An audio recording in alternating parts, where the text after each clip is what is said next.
फहमियां होती है तो केंद्र में जैसे हमारे मोदी जी हैं,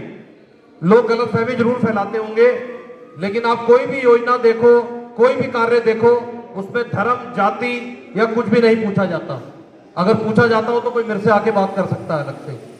तो उसी तरह से रामपाल जी ने भी 40 वार्डों में,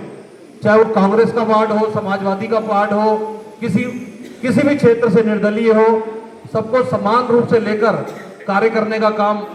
मेयर रामपाल जी ने किया। इसके लिए वो बधाई के पात्र है कि आपने खाली भारतीय जनता पार्टी को नहीं देखा, सभी दलों के जहां भी पार्षद निर्दलीय या किसी भी दल से जुड़ के आए उनका सम्मान किया और एक तय किया कि आप एक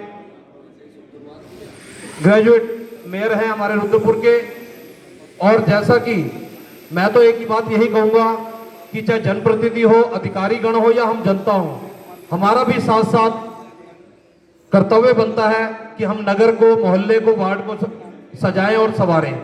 हम खाली अधिकारियों पर, खाली पार्षदों पर और खाली मेयर पर या और बड़े लोगों पर ना छोड़ दें, क्योंकि अगर हम नहीं तय करेंगे तो कुछ भी तय नहीं होगा। क्योंकि अगर बड़े को उदाहरण, हमारे मोदी जी ने उदाहरण दिया, सबसे पहले कूड़ा उन्होंने उठाया। अब बच्चों की भी आदत पड़ गई, हम गाड़ी से जा रहे हो, अगर आप रैपर फेंकते हैं तो बच्चे टोक देते हैं कि पापा ये कूड़ेदान में फेंकना है, ये रास्ते में मत फेंको, किसी को चोट भी लग सकती है। तो ये हमारा भी आज हमें कर्तव्य यहाँ लेना चाहिए, क्योंकि जो यहाँ मंच बैठा है, मुझे लग रहा है दोबारा इसी में से मेयर, इसी में से पार्षदगण दोबारा चुन के आने हैं जब भी चुनाव हो 6 महीने साल में। तो जैसे कि मैंने पहले ही बोला, हमारे प्रधानमंत्री जी हो, हमारे युवा मुख्यमंत्री जी हो, बिना भेदभाव के जो काम कर रहे हैं वही काम रामपाल जी ने रुद्रपुर में किया। आप बधाई के पात्र हैं। आपके साथ साथ सभी सम्मानित पार्षदगण, जिसमें मातृशक्ति भी बहुत भारी संख्या में इस बार चुनकर आई थी, क्योंकि मैं तो मातृशक्ति को इसलिए नमन करता हूं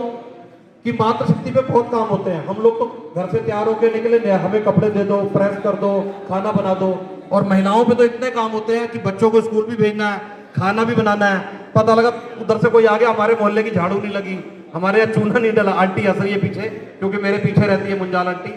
मेरे ऑफिस के। तो इनको तो वार्ड वाले भी आ जाते हैं टोकने, और अगर पति को खाना नहीं दिया वो भी हल्ला कर लेता है, और बच्चे को स्कूल नहीं भेजा तो वहां भी डांट पड़ती है। तो इनके पास तो डबल और ट्रिपल काम होता है। तो मेरा तो मेयर साहब से निवेदन है कि जो मातृशक्ति के वार्ड है उनको और ज्यादा पैसा पीछे से दे सकते हो तो दे दे लास्ट किस्त में, क्योंकि इनके ऊपर ज्यादा लोड होता है। तो मैं इनको भी नमन करता हूँ, पूरी मातृशक्ति को, और आप सबको बधाई देता हूँ कि आप सबने सहयोग करके पूरा बोर्ड को चलाया। और मैं सबसे ज्यादा जो मुझे खुशी की बात लगी कि हमारे बाबूजी जो एक राजनीति के पुरोधा थे इस शहर के, और हमारे लिए इसलिए भी गर्व की बात है कि सबसे पहले जो पूरे उत्तर प्रदेश में एक ही लोग देखने आते थे उनको, जो मैंने सुना के दास जी से, पुराने लोगों से,